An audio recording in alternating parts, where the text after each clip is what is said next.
I'm going to show you 4 major mistakes that many tailors make when taking measurements. Now let's start with the chest round measurement. When taking the chest measurement, you don't take the chest measurement like this. Now this method of taking the chest measurement is you leave some ease allowance on the left side and on the right side. Now the problem with this method of taking the chest measurement is you don't know the exact ease allowance you're leaving. Now, what is ease allowance? Ease allowance is the allowance you add on the garment, whether it's a shirt or a top or a gown, to enable the person wearing the clothes to be able to fit his or her body into the garment. Now, if you look at the shirt that I'm wearing, there's ease allowance on both sides.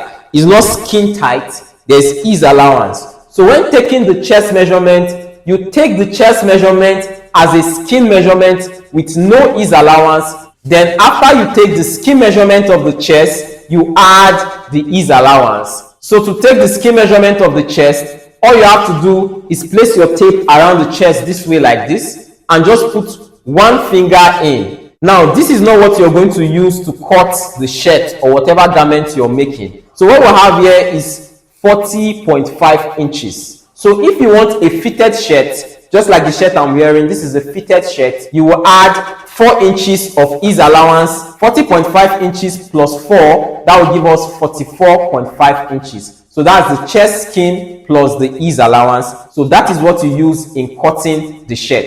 If you want a normal fit, you will add 5 inches to the chest skin measurement. For a large fit or an extra large fit, you can add 7 inches, 8 inches, 9 inches, or even 10 inches, depending on how big you want the garment to be. Now we'll go to the top length. Now this is a wrong way of taking the top length measurement. If you're taking the top length from this part of the shoulder, it is wrong, because if you look at the shoulder is slanted. This part of the shoulder is higher than this part of the shoulder. So when you take your top length measurement from this position, you're not going to get the right top length. The proper way of taking your top length, whether you are sewing a gown or a shirt, is on this highest point of the shoulder, close to your neck. You place the tape at this point of the shoulder and over the breast of the person you're taking the measurement, and you measure the top length. This is the proper way of taking the top length measurement. Now let's talk about the trouser length. Now this is the wrong way of taking your trouser length measurement. Now the human waist is not straight. This is the highest point of the waist.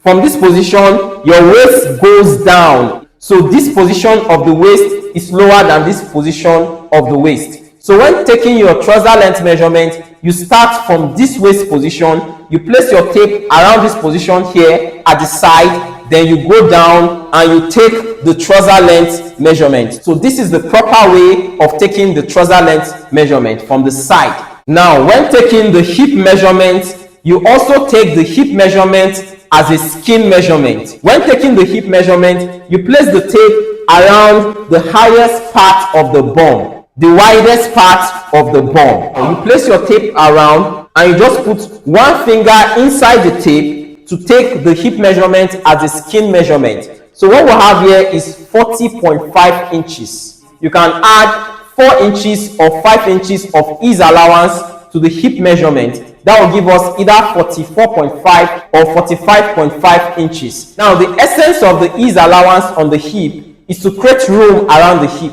because when you wear a trouser, you sit down and you stand, and when you sit down, the trouser becomes tighter around the hip. So there needs to be an allowance around the hip, and even when you place things on your pockets like your phones or your wallet, there should be some allowance around the hip for you to be able to wear your trousers comfortably. Have you been struggling to learn tailoring for a couple of months or even a couple of years, and it seems as if you're not making any progress? Or are you just starting your tailoring journey and you need a foundational knowledge to start you up and make you learn tailoring so much faster? It can get so frustrating investing your time, your energy, and your money trying to learn or master tailoring without making any progress. I have an online tailoring beginners course that breaks down tailoring in the simplest and easiest way to understand. So whether you're a beginner in tailoring or you've been struggling for several months or several years, this course will enable you